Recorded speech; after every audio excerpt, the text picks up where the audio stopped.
is time for another classic JP and the Beans top 5. Today's top 5. The top 5 Spider-Man brand new day characters that we would like to see in the movie.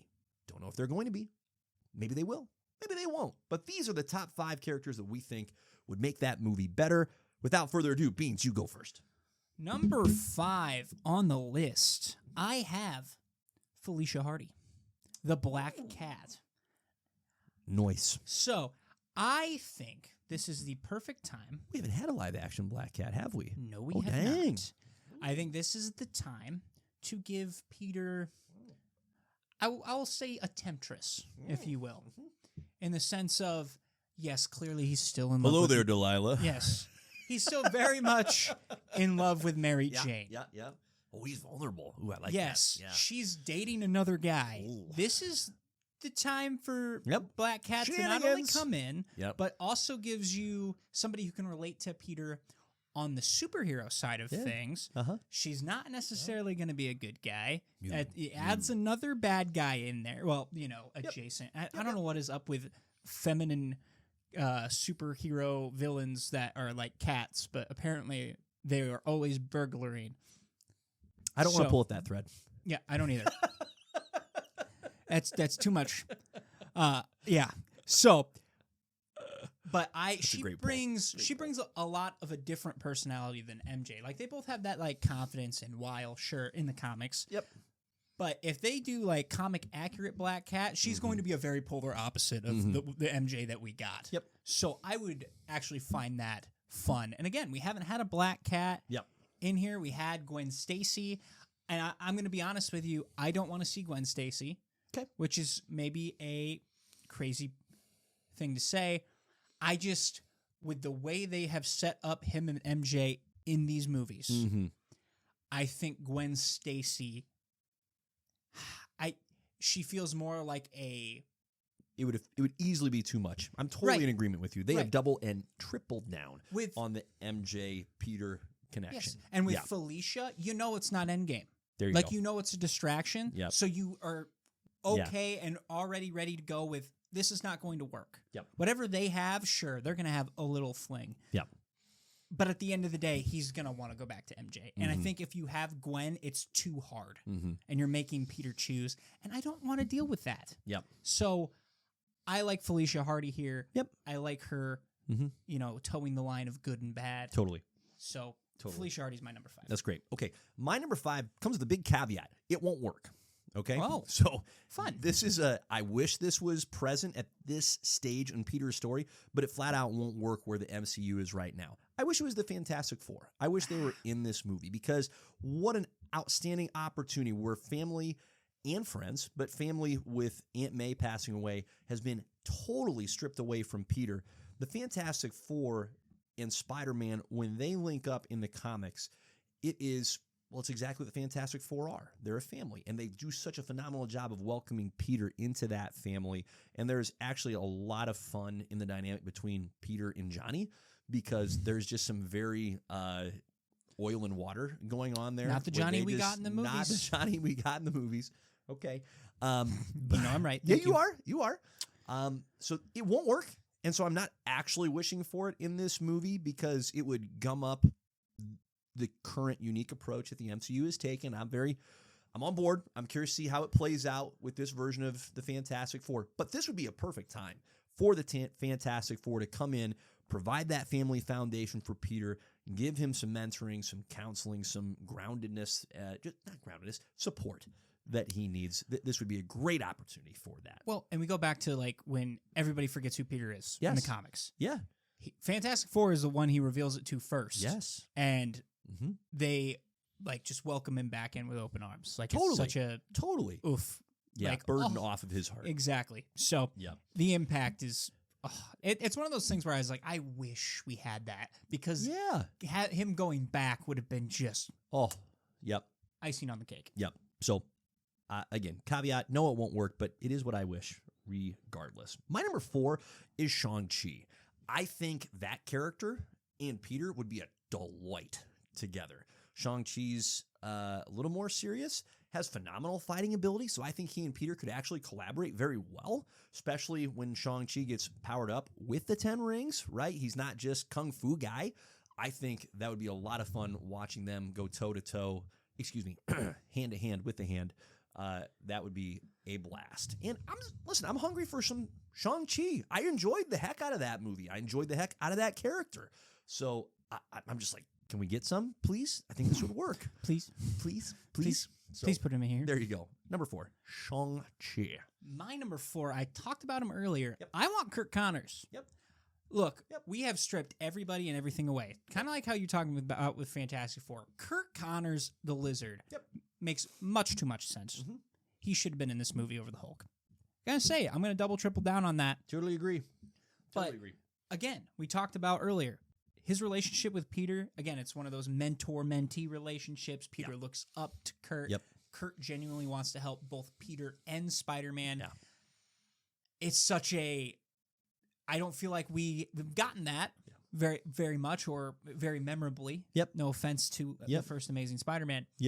But this is now the time to bring those kind of characters in to help build up his supporting cast of people who want to see Peter actually succeed. So I've got the Lizard, Kirk Connors, at number 4. At number 3, look, we're getting the hand. I want Daredevil. This goes back to when we were talking about Daredevil, and I want Spider-Man to show up. This almost feels like a direct sequel to what Daredevil is doing in his show. And whatever's going to happen in the Punisher special. Correct. Now, does the Punisher special happen before or after Spider-Man? That I'm not certain of. I couldn't tell you off the top of my head either. But either way... Guess is before. I would also guess. I'm pretty sure it's before. But that means Daredevil, Season 2, Punisher, Spider-Man. That, to me, makes way too much sense. So... And, you know, people are saying when he jumps out the window fighting the hand, there's 2 empty spaces of people. Come on, make it Daredevil. Just do it, you cowards. I want Daredevil so... And look, we already had Matt Murdock be Peter's lawyer. So just do it. We want it. That's my number 3. Real quick, there's no official release date of the Punisher special. All we know is mid-2026. So it's intended, of course. It's got to be May or June. It's gonna be before. I think we can comfortably say before, because that will perfectly hype up the Spider-Man movie. Totally with you. Okay, my number 3 is Kingpin. Kingpin, obviously, we've seen him most to this point as a Daredevil villain. Here's the thing: in the comics, he is just as much of a Spider-Man villain as he is a Daredevil villain. He is a presence in Spider-Man's world, and frankly, he probably holds just a skosh more animosity, does Kingpin, towards Matt Murdock, but then it gets a little leveled off at times because Kingpin and Matt Murdock figure out who each other, or Daredevil figure out who each other are, and there's this weird mutual respect thing that happens. But Kingpin just doesn't like Spider-Man at all. Hates him, as a matter of fact, and does a lot. Here's part of what makes Kingpin fun when he shows up is he's almost...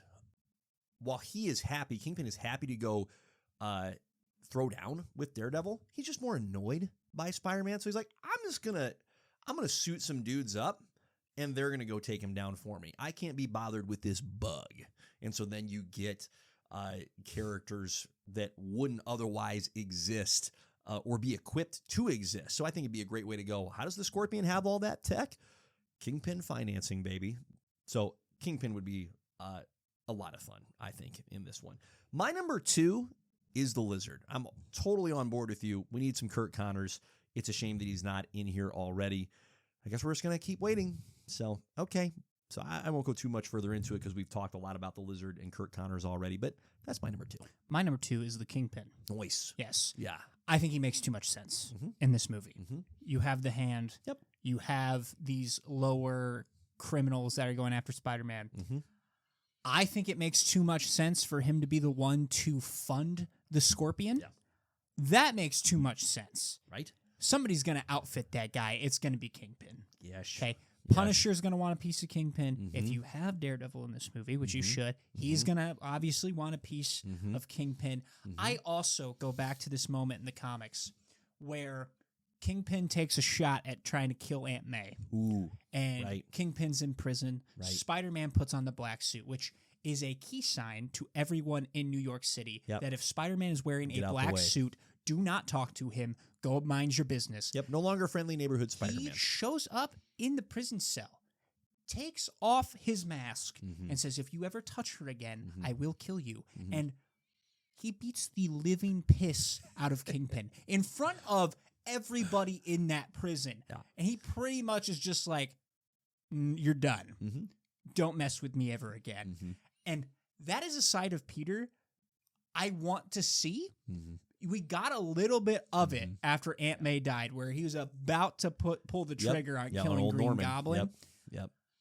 It would be nice this time if he's able to restrain himself and see how far he's come on that aspect. Yeah. But let him take a shot at MJ. Just one shot. Let him miss, obviously, or just Correct. You know, Correct. Little grazing. wound her. Yep. Wound her enough. There, Yep. she's in the hospital, but don't kill her. Yeah. And just To set Peter off.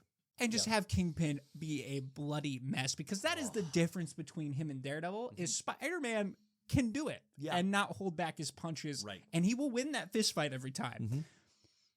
And so That's outside of that aspect, again, we just need this, like, I feel like we need this overall arcing villain for this movie, and you need that thunder, and I feel like Kingpin makes the most sense. He's right there for it. So. Love that number 2. Your number 1, sir. My number 1, this might be a little bit of a cop-out. That's okay. I originally put Norman Osborn, but I'm going to put the Osborns in general. It's not a cop-out at all. Not a I'm going to cop-out at all. throw Harry in there as well. Correct. Peter needs friends. Yep.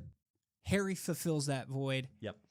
If you look at the first Spider-Man movie, he has a very good relationship with Norman as well. Yep. You don't necessarily need to go down that route where he has to have this like father-son relationship with Norman. Yeah. But I would like that respect portion for Norman and Peter, because Norman respects Peter Parker at the end of the day. Yeah. Right? And then he goes batshit crazy with the Goblin Serum and all that stuff.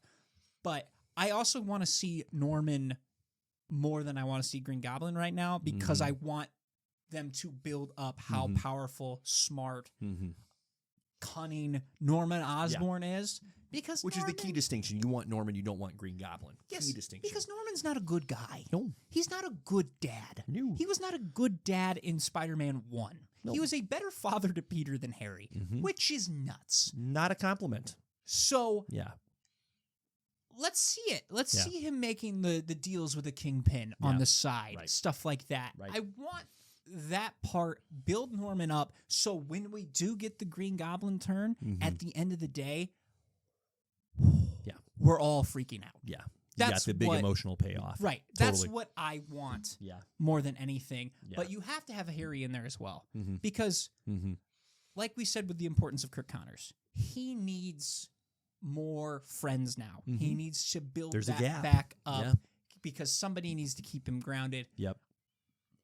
I don't think he's going to get MJ back in this movie. Yeah. I think they're going to play that for the long haul moving forward. So that's where I'm at with it. I've got the Osborns at 1. And that makes all the sense in the world. My number 1, I'm going to circle around here. My number 1 is Daredevil, because of all the reasons you said, and it's just so flippin' fun. Like, what a great combo they are and would be. They are always fun together. Yep. Always. So, but I want to bounce off of what you said with the Osborns, because I had and then didn't and then had and then didn't have the Osborns on my list. I'm right there with you, though, with your take. Like, hey, if we're going to get them without any Green Goblin yet. But let's start allowing that seed to get planted and then grow. Slow so burn it goes, so those emotional ties can start to build, so that, as you stated so well, when the turn comes for Green Goblin, the emotional payoff is as substantial as it possibly can be. But you're absolutely right. The timing is perfect in the sense that Harry has never been more in need of a friend. In fact, it's one of the unique elements that usually Spider-Man is very much in need of friends. For the first 3 movies, he's actually been friend up, right? Like, MJ's been a great companion. Ned's been a great friend.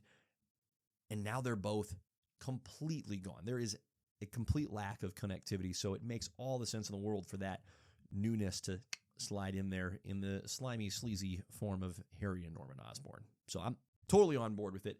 again, my number one is Daredevil. But there's no bad choices on either of those lists. No,